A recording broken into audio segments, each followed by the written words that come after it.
Wabarakatuh. Alhamdulillahirabbil alamin. Allahumma sholli ala sayyidina Muhammad wa ala ali sayyidina Muhammad.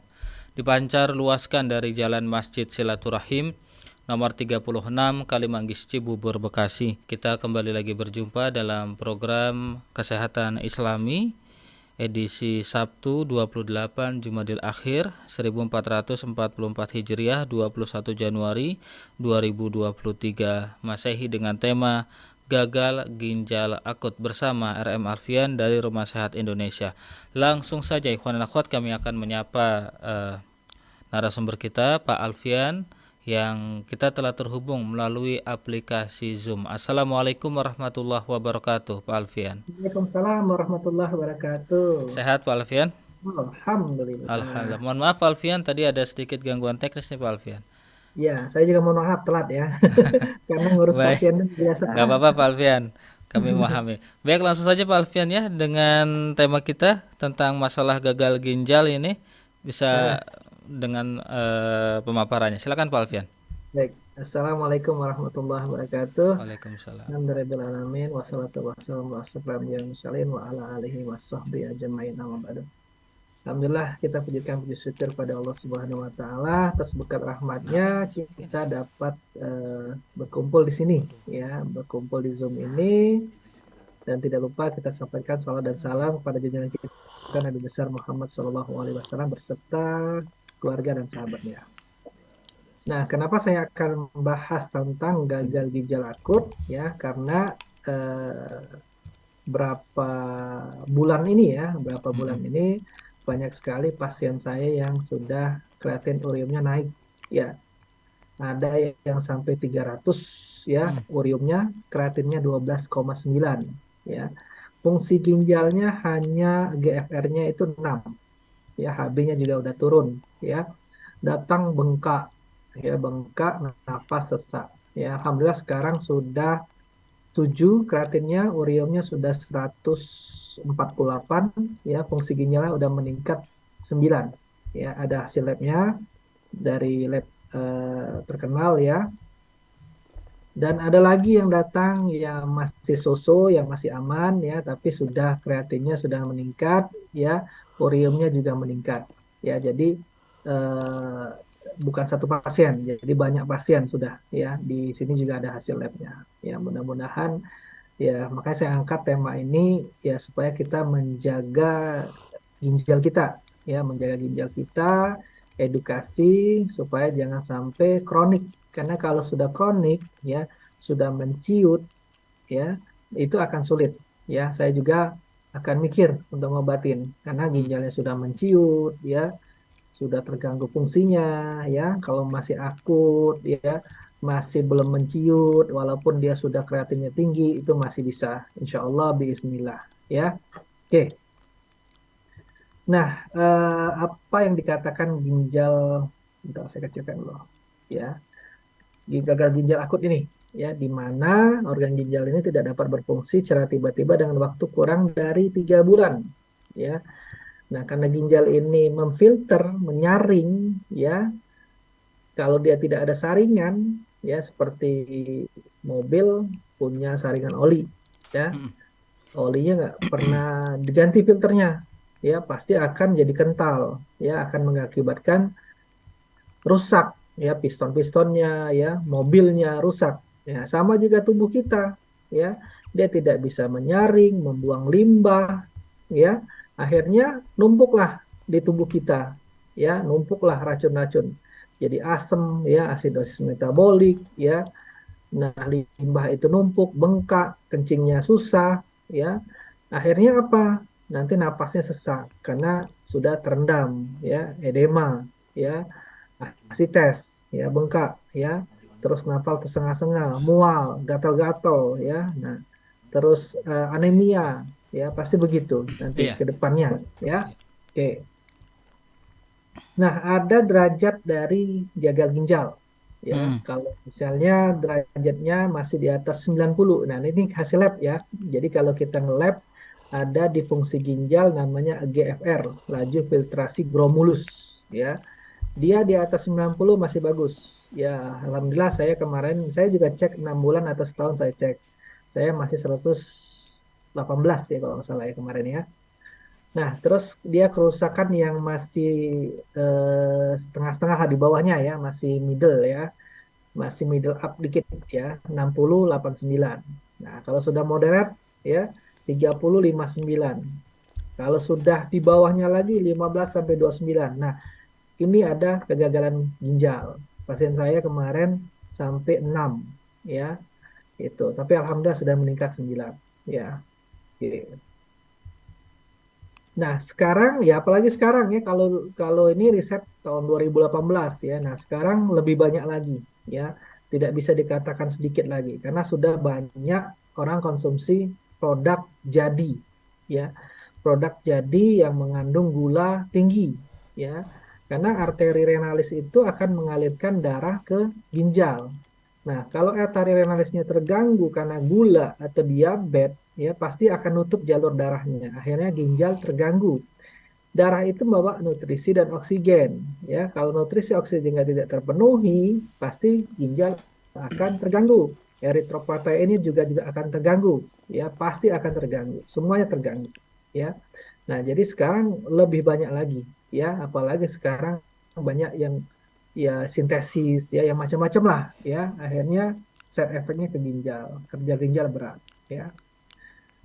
Nah, apa saja ya bisa usia tua karena fungsi ginjal kan menurun ya di atas 65 degeneratif. Tapi ada juga orang sehat-sehat saja karena dia menjaga makanan ya, menjaga airnya ya minumnya air putih ya teratur ya dan dia tidak minum-minum yang kemasan ya, minum-minum yang mengakibatkan purin tinggi ya gitu.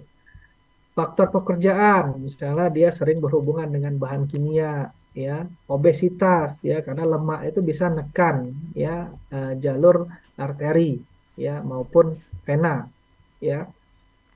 Perokok, ya perokok udah jelas karena menyebabkan radikal bebas. Akhirnya terjadilah plak, ya emboli, ya endotelnya merenggang, ya.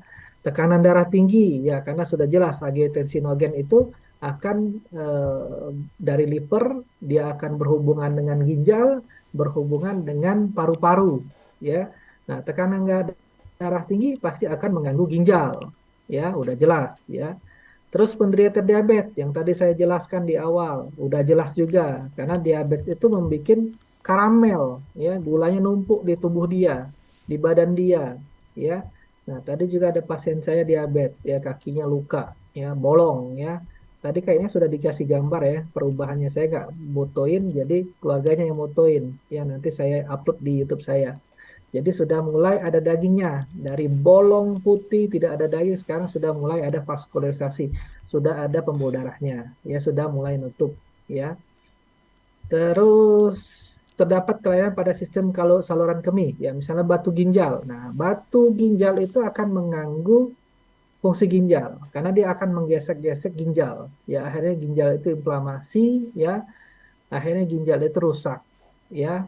Nah, batu ginjal terjadi bisa karena asam urat tinggi ya atau terjadi pembesaran prostat ya karena dia menekan ya akhirnya menekan kencing ditahan ya akhirnya tidak keluar ke ginjal lah naik dia ya bermasalah atau konsumsi obat-obatan kan sekarang banyak obat-obatan yang hati-hati terhadap gangguan ginjal dan hati ya harus resep dokter. Nah, itu hati-hati ya apalagi kortikosteroid. Ya kadang-kadang kita nyeri banget akhirnya makan obat kortikosteroid ya, steroid ya, antiinflamasi steroid bukan yang non steroid ya.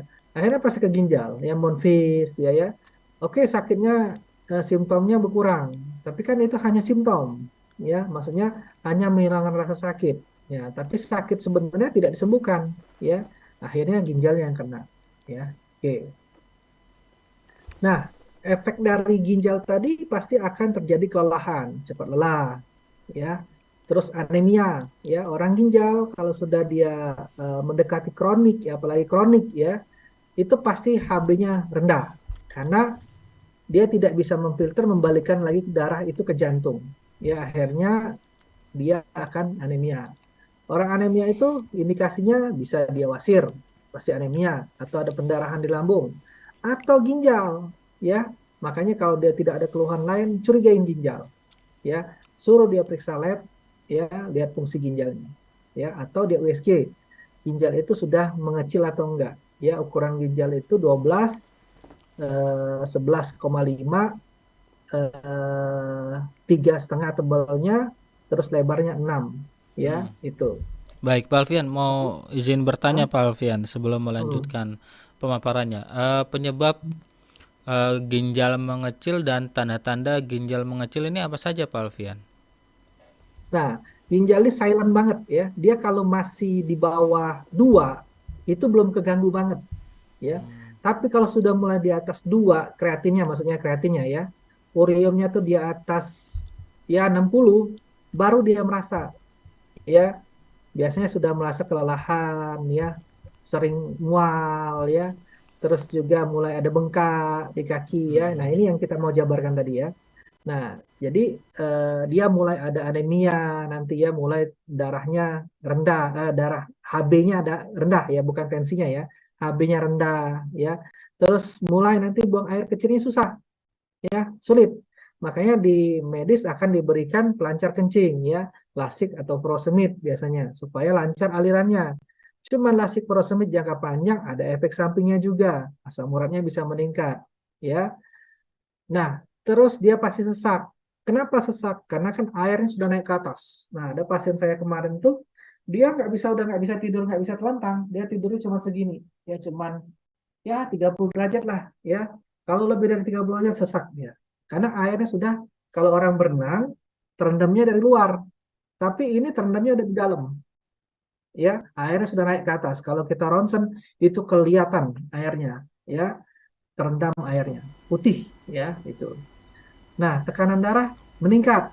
Ada yang meningkat, ada yang rendah. Ya, karena dia misalnya gangguan ginjalnya karena tensi biasanya meningkat.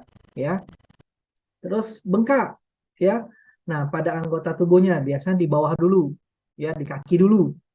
Nanti naik ke atas sampai ke tangan bisa. Tangan tuh bisa bengkak. Ya, sampai maaf kalau laki-laki testisnya juga sampai bengkak. Ya, karena airnya tidak bisa keluar. Ya, airnya mengendap di dalam. Makanya kalau orang sudah mulai kronik, takarin minumnya. Minumnya nggak bisa banyak, 600 sampai 1 liter.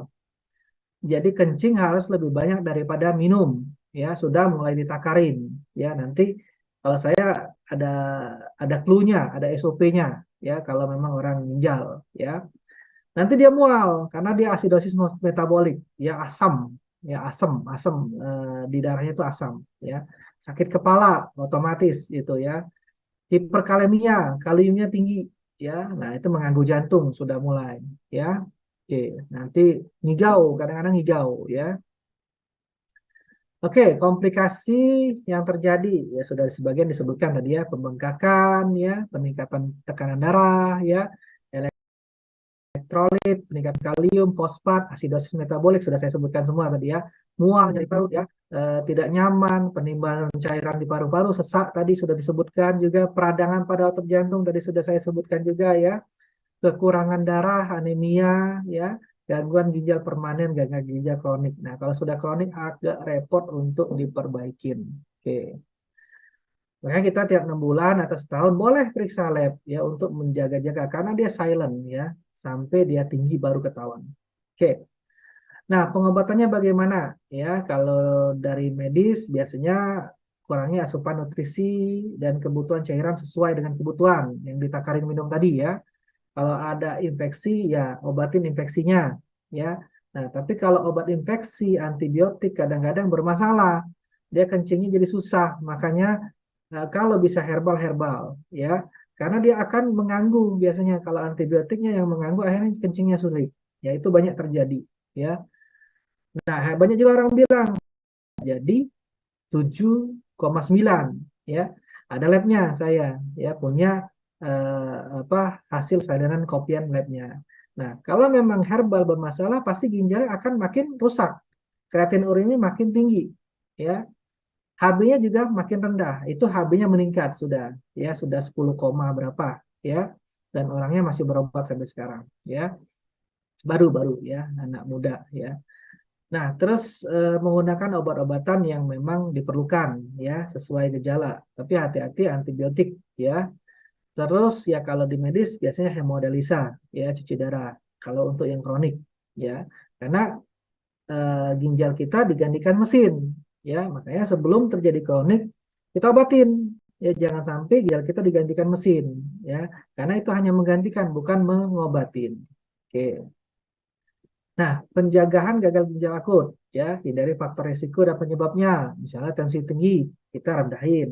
Gula darah kita tinggi, diabetes, kita turunkan, ya normalkan. Pola hidup, ya ubah pola hidup. Misalnya kita sering makan berlemak, kita kurangin, ya. Asam urat kita tinggi, kita kurangin karena nanti akan menjadi batu ginjal, ya. Masih aman ginjal kita, penuhi cairan tubuh kita, ya. Per 20 kilo itu kita gampang ngitungnya 20 kilo 1 liter, ya. Kalau kita berat badannya 80 berarti 4 liter, ya. Tapi masih normal, ya. Kalau belum nggak normal jangan banyak minum, malah dia bengkak, ya. Jaga pola makan, ya udah jelas. Kontrol tekanan darah, ya serta gula darah sudah disebutin. Hindari merokok. Kenapa merokok? Tadi mungkin arteriosklerosis, ya radikal bebas. Akhirnya setelah endotel merenggang, plak terjadi. Ya olahraga teratur. Kenapa olahraga? Karena melancarkan aliran darah. Ya jangan konsumsi obat-obat tanpa aturan pakai. Karena obat, misalnya kayak tadi saya bilang kortikosteroid ya, yang mengandung steroid itu akan jadi monfis. Memang sakit bilang ya, obat dewa lah ya, tapi akhirnya akan jadi monfis ya. Oke, sayangin ginjal Anda. Nah, ini bagi yang sudah terkena mau ke kronik ya, ini ada pantangannya ya. Tapi kalau masih yang aman nggak masalah ya. Hindari kalium tinggi. Ya, kalium tinggi itu karena tadi sudah hiperkalemia ditambah kalium tinggi, bahaya ya seperti kentang, pokcoy ya, kembang kol, bayam, seledri, pisang, nanas itu dihindari. Hindarin sodium ya karena nanti akan bikin tensi tinggi ya, pembengkakan, asites pasti ya, pembekakan paru, akhir naik, gagal ginjal ya. Nah, seperti garam ya, kedelai, saus, kerupuk, soda ya. Hindari fosfor ya. Fosfor itu akan membuat sudah dia ginjal pasti akan gatal-gatal juga. Tambahan fosfor ya seperti kacang-kacangan, makanan laut, sosis ya, hamburger ya, rumput laut ya, kuning telur ya, minuman beralkohol, bersoda, coklat keju, yogurt, es krim, sarden, tiram ya. Terus hindari protein tinggi. Ini bagi yang sudah kronik ya, mau ke kronik ya. Hindarin protein tinggi ya. Karena protein yang tinggi itu akan berat kerja ginjalnya. Akhirnya ginjal makin susah untuk memfilter ya. Dia akan bekerja lebih keras ya. Karena produknya pasti akan menumpuk ya seperti daging, ikan laut, telur ya. Telur tuh kuningnya ya. Tempe, tahu, kacang-kacangan dan lain-lain. Hindari natrium ya. Natrium seperti roti biasa ya, berarti gandum masih aman ya. Makanan beku, makanan dalam kaleng, sereal ya, saus, tomat, cabai, spaghetti ya, terus dressing ya, minuman soda. Nah, hindari juga keju, apel, alpukat, jeruk, pepaya, pisang, kembang kol, buncis, daun pepaya ya. Boleh yang lainnya ya, buah yang lain boleh. Oke. Nah, bagaimana penanganannya ya kalau misalnya masih so-so ya, ini masih yang akut ya, bukan kronik ya. Kalau kronik ya kita banyak banget harus konsultasi lebih lanjut ya. Kalau yang masih baru-baru ya. Nah, bisa kita untuk menambah darah pakai buah bit ya. Kenapa buah bit bisa menambah darah? Karena mengandung zat besi ya. Terus kita gunakan seledri. Kenapa seledri? Dia bisa sebagai antioksidan dan antiinflamasi ya. Jadi dia mencegah stres oksidatif pada ginjal ya. Terus kita gunakan untuk diuretik ya seperti akar alang-alang ya bisa untuk diuretik ya. Jadi kencingnya lancar. Oke. Nah, ini dari gagal ginjal ya, anemia kita gunakan buah bit, hiperkalemia bisa pakai seledri menurunkan, edema paru bisa menggunakan alang-alang. Oke, habis. Baik, Pak Oke, Alfian. Ya. selesai.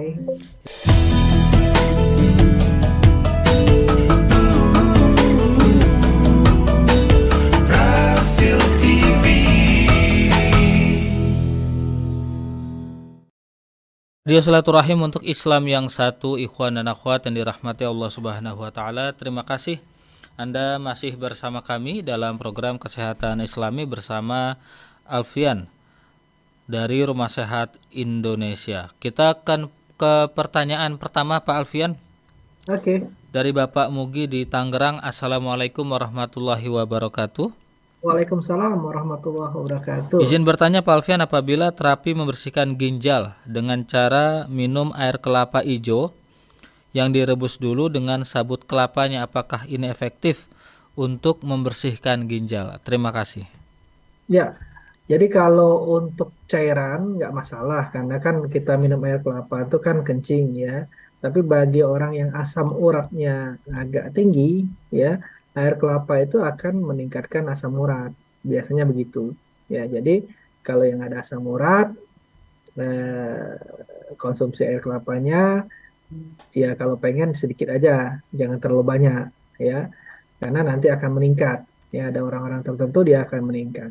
Ya, kalau menurut saya air putih aja, ya air putih. Oke. Air putih yang banyak begitu Pak Alfian? Ya, selama dia belum ada gangguan ginjal, minum air putih yang banyak. Kenapa minum air putih yang banyak? Karena dia akan menyaring, memfilter, membuang. Ya, purin pun juga akan kebuang dengan air, ya, dari kencing, ya, dari kita, dari urin, ya, dari kita buang air kecil. Baik. Ada pertanyaan ini Pak Alfian dari Bapak mana nih? Bapak Arwin. Dia menyertakan hasil pemeriksaan laboratorium. Begitu. Saya coba sampaikan. Ada urkum dan kreatimin. Urium. Iya nih. Urium, iya betul. Ya. Ini agak buram ini fotonya. Hasilnya 35 Ya, miligram per DL. DL itu apa Alfian? nggak apa, itu aja bacain aja. Baik, 35, kemudian 35. Terus kreatinin. kreatinin. Baik. Hasilnya 1,51 miligram 1, per DL. oh, kreatinnya bermasalah. 1,51. Iya, itu rujukannya sebelah kanannya berapa? Nilai normal rujukannya sebelah kanan. Kan dia ada rujukan nilai sebelah kanan. Oh, Karena tidak ada Pak jadi, Alfian. Ini hanya nggak ada. sampai di jenis pemeriksaan, hasil Terus. dan satuan saja. Oke, terus apa lagi? Udah. Jadi pertanyaannya adalah, Pak Alfian, obat herbal apa yang perlu saya minum dengan hasil laboratorium seperti yang di foto, seperti foto di bawah ini? Umur berapa itu? Kalau usia 64 tahun Pak Alfian. Ya, jadi itu sudah ada gangguan ya di ginjalnya ya. Karena 1,51 itu tinggi ya. Lab-lab tertentu itu 1,13 biasanya nilai normalnya ya. Itu sudah lebih 0,4 poinnya. Ya, kalau uriumnya masih normal. Biasanya urium itu 40 ya. Itu 35 masih normal ya. Bagaimana cara menjaga ginjal ya tadi ya, kalau belum kronik ya boleh minum air. Tapi kalau sudah mulai bengkak jangan ya minum air banyak ya. Terus bisa konsumsi yang tadi ya. Misalnya kalau HB-nya sudah mulai turun ya, hemobion lagi apa tuh, buah bit ya, buah bit ya. Terus kalau misalnya dia untuk antioksidan bisa dengan seledri ya. Bisa menurunkan tensi juga kalau tensinya tinggi ya. Terus kalau misalnya untuk diuretiknya dia bisa dengan akar alang-alang ya. Tadi sudah disebutkan ya. 3 tanaman. Tapi sudah mulai pantangan. Jangan lupa protein-protein tinggi hindari ya. Seafood ya, daging-daging ya. Kalau ada asam urat, yang asam urat nggak boleh ya. Misalnya dia makan sayur-sayuran yang hijau, kacang-kacangan ya, seafood ya, yang boleh itu hanya timun, tomat, wortel, labu siam, brokoli, sawi putih, oyong Iya. ya. Yang lain nggak bisa. Ikan air tawar yang nggak boleh lele ya, yang lain boleh ya. Oke. Baik, terima kasih Pak Alfian untuk Sama. jawaban Pak Arwin di Jagakarsa, usianya 64 tahun. Izin bertanya ke Pak Alfian kembali dari Eyang Sri. Assalamualaikum warahmatullahi wabarakatuh. Waalaikumsalam warahmatullahi Pak wabarakatuh. Alfian, tetangga saya bilang suaminya habis terapi lintah. diurut, diuyel-uyel. Akhirnya Mm-mm. sakit pinggang. Mohon jalan keluarnya. Terima kasih. Uyel-uyel. Terapinya di mana itu? Tidak disebutkan Pak Alfian. Ya, jadi ngapain dia terapi lintah di uyel-uyel? Keluhannya apa? Ya, jadi kita harus bedakan terapi lintah itu untuk pembuluh darah.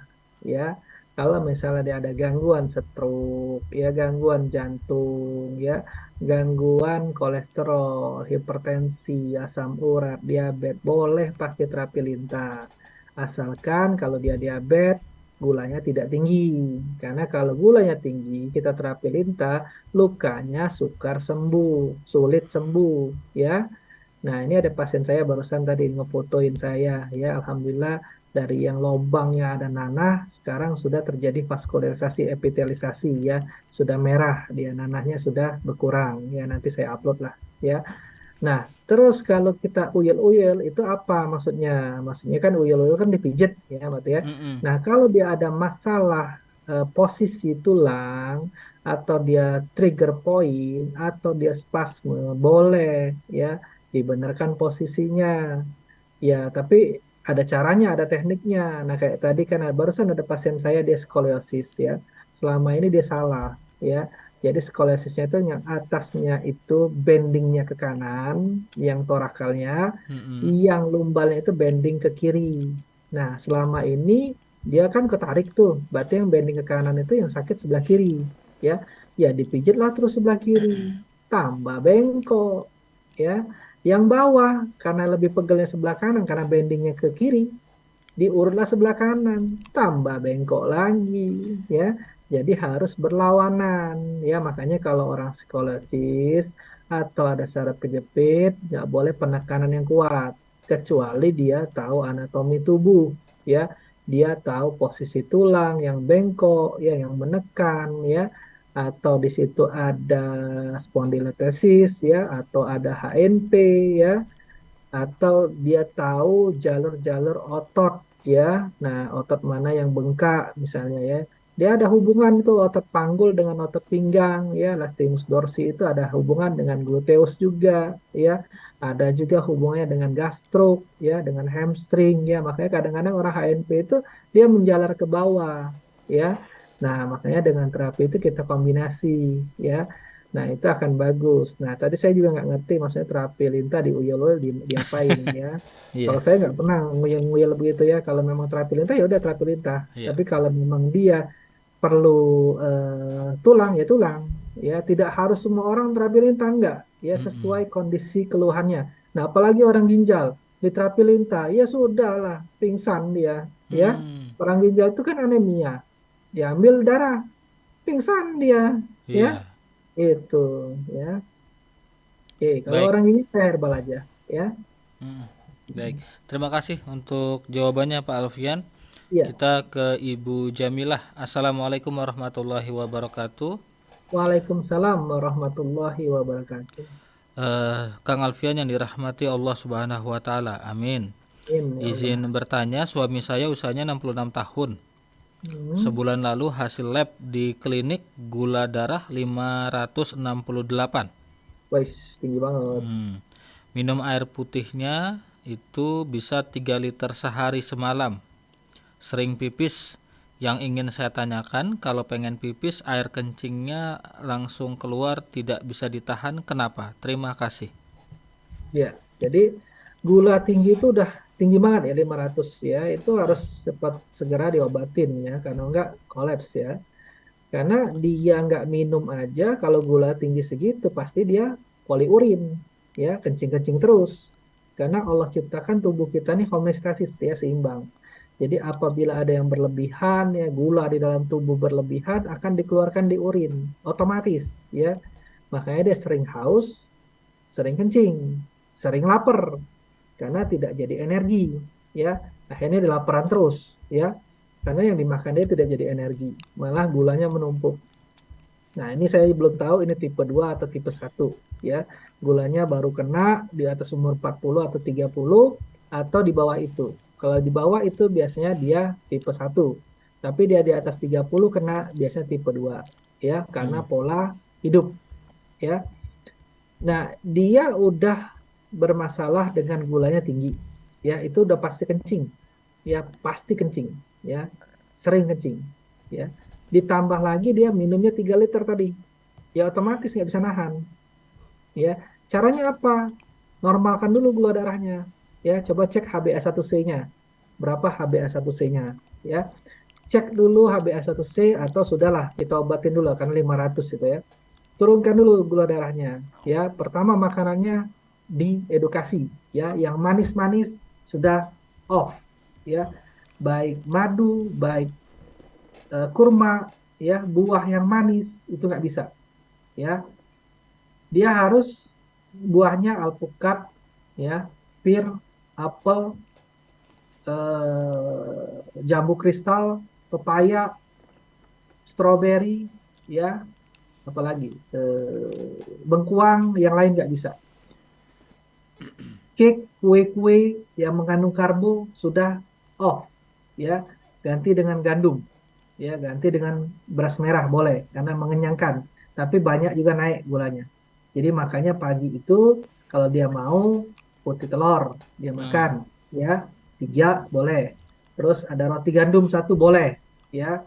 Terus jam 10 dia makan buah, ya, buah yang saya sebutkan tadi. Jam 12 dia makan padat, tapi nasinya hanya 4 sampai 6 sendok. Selebihnya sayur, ya, 100 gram boleh. Lauk 100 gram boleh, tanpa lemak ya. Terus nasi tadi 4 sampai 6 sendok, ya. Ya. Buah boleh, ya. Jam 4 dia buah lagi, ya. Jam 6 dia makan padat seperti siang. Nah, usahakan dipepes, direbus, dikukus, dibakar. Jangan sampai makan kentang digoreng, ya. Itu indeks glikemiknya tinggi. Kentang direbus, dibersihkan, dicuci, sama kulit-kulitnya makan. Ya, kenapa? Lebih cepat nahan lapar. Ya, buah juga sama kulitnya. Jangan duren ya. Duren sama kulitnya nyangkut ya, nggak boleh juga. Ya. Atau jeruk ya, jangan sama kulitnya ya. Kasih masagos saja itu ya. Nah, ya. Nah, kalau orang gula sudah manis, nggak boleh jangan manis-manis lagi, ya, itu.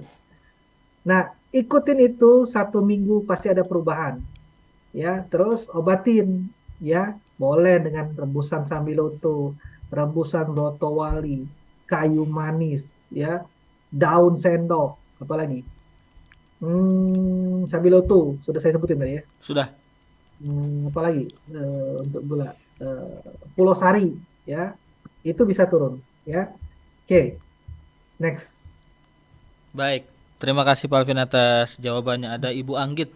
Assalamualaikum warahmatullahi wabarakatuh, Pak Alfian. Waalaikumsalam warahmatullahi wabarakatuh. Kalau saraf kejepit atau HNP bisa diterapi lintah atau tidak?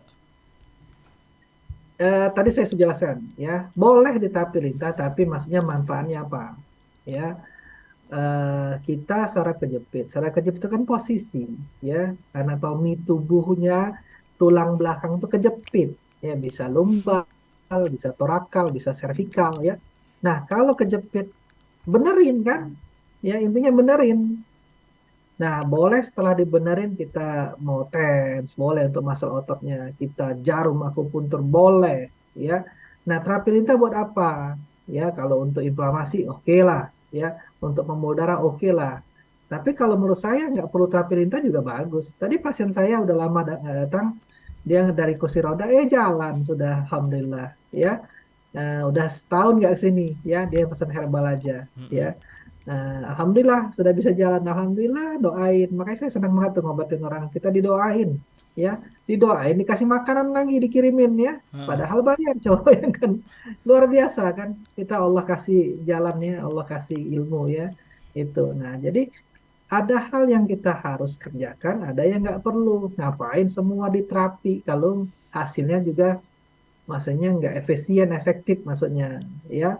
Nah, kalau dia memang posisi benerkan aja, ya, nggak efektif kalau menurut saya di lintah. Dan kita pembuluh darah, ya, Mm-mm. kecuali ada gangguan lain, ya. Misalnya, Pak Alfian, saya juga kolesterol, saya juga gula, saya juga asam urat, nggak apa-apa, kombinasi semua, ya. Kayak kemarin pasien saya 2, itu pasien lama juga. Nah, dia memang biasa terapi lintah untuk maintenance, kayak saya. Saya terapi lintah, sebulan 2 bulan pasti terapi, ya. Untuk apa? untuk mengencerkan darah saya. Kan enzim lintah udah jelas, antikoagulan, ya dia bisa inhibit plasmin, dia bisa sebagai vasodilatasi melebarkan pembuluh darah, dia bisa increase the flow of blood, meningkatkan aliran darah, udah jelas. Makanya saya terapi lintah untuk maintenance ya, bukan untuk nyakit itu. Hmm, Oke. hmm. Baik, Pak Alfian, terima kasih. Ada Iya. Ibu Retno. Assalamualaikum warahmatullahi wabarakatuh. Waalaikumsalam warahmatullahi Izin wabarakatuh. bertanya Pak Alfian di luar tema, apakah kalau sudah kena sakit neuropati bisa disembuhkan? Ya, neuropati kan sakit saraf ya. Nah, sakit saraf biasanya neuropati ini karena gula ya. Karena gula biasanya dia saraf tepinya kena ya, saraf tepinya kena. Nah, kalau memang gulanya stabil ya, terus kita obatin terapi lintah dan herbal biasanya sembuh ya. Nah, karena dia saraf tepinya terganggu, ya itu masalah ya. Jadi tergantung dia keluhannya, ya.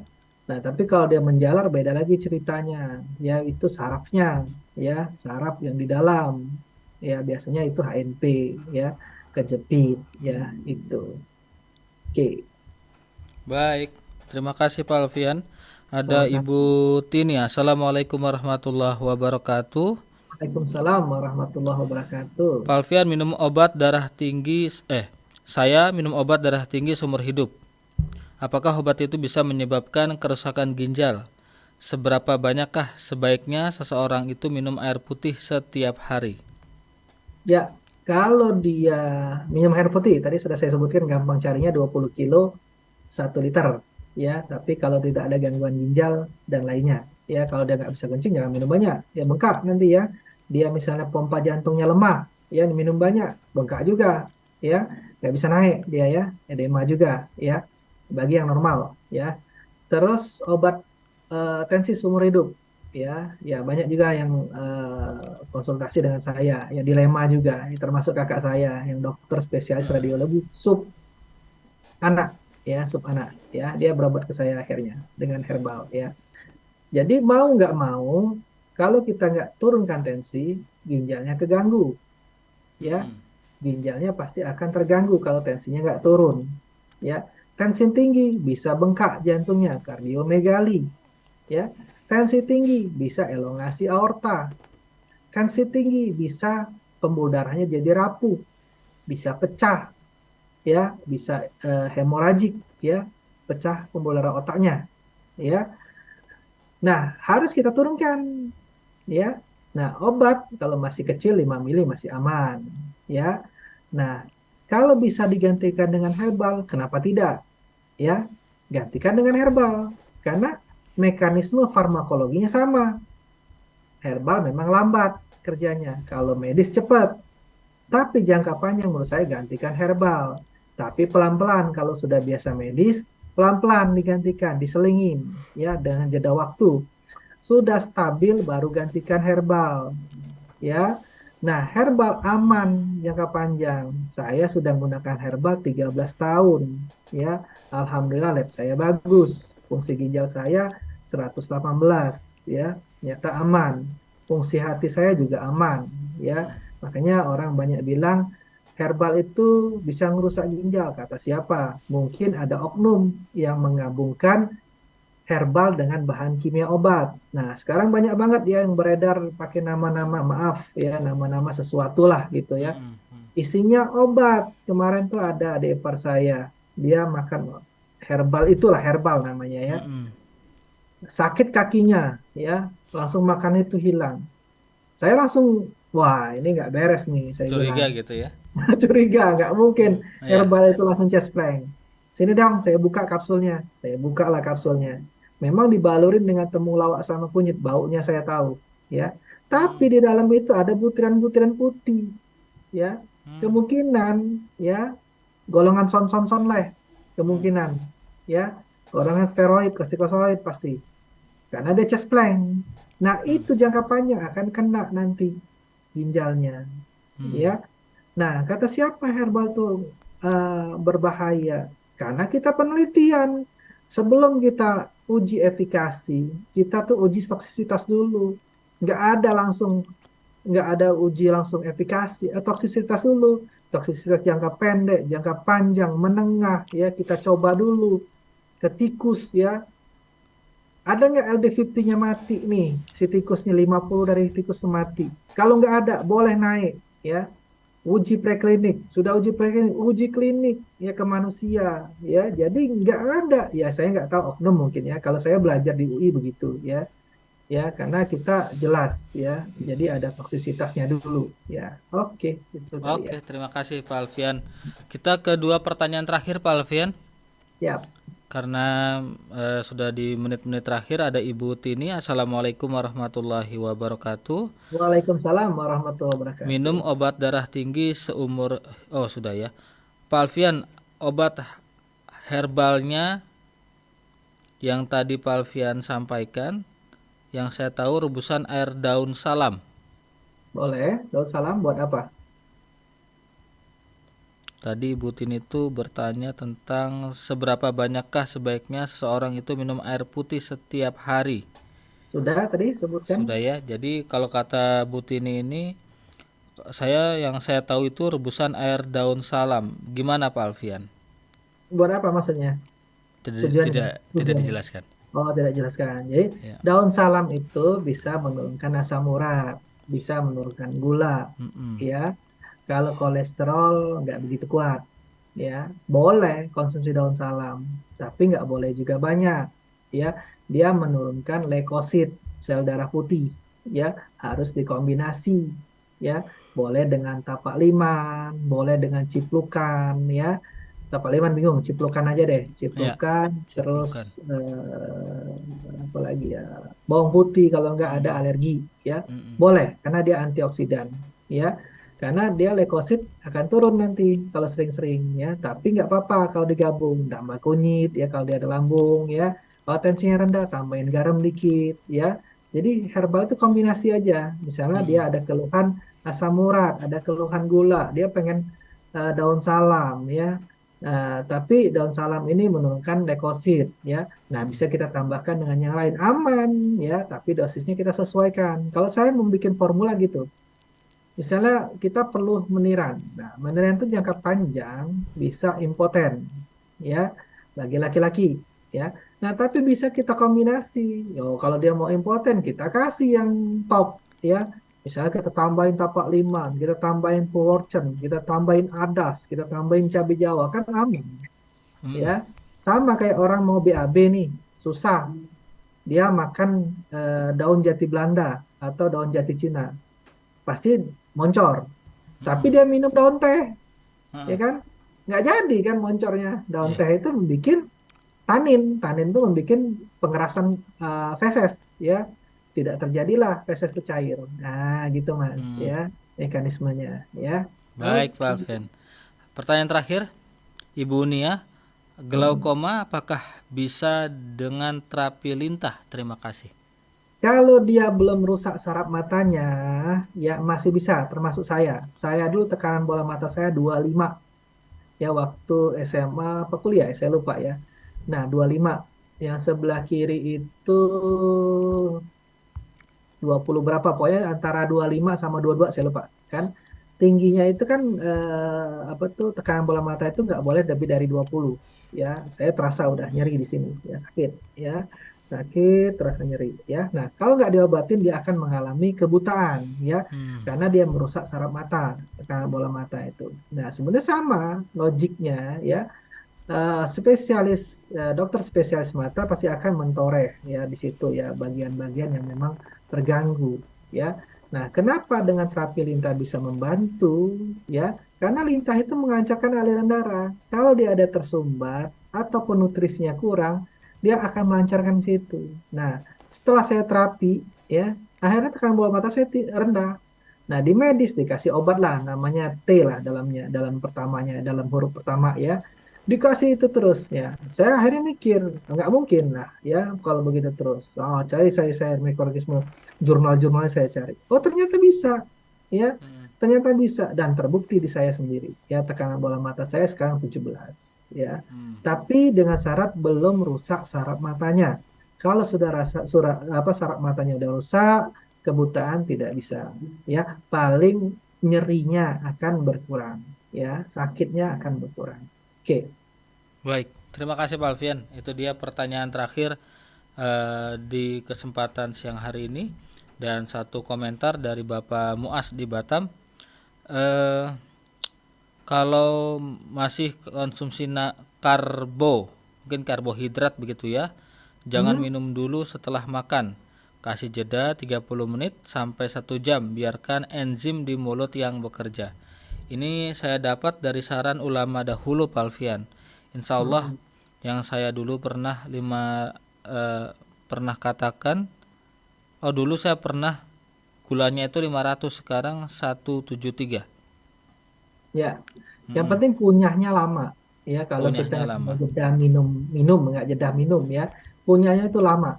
Ya, kayak Rasulullah 33 kali. Ya, kenapa? Kalau kita langsung telan itu seret.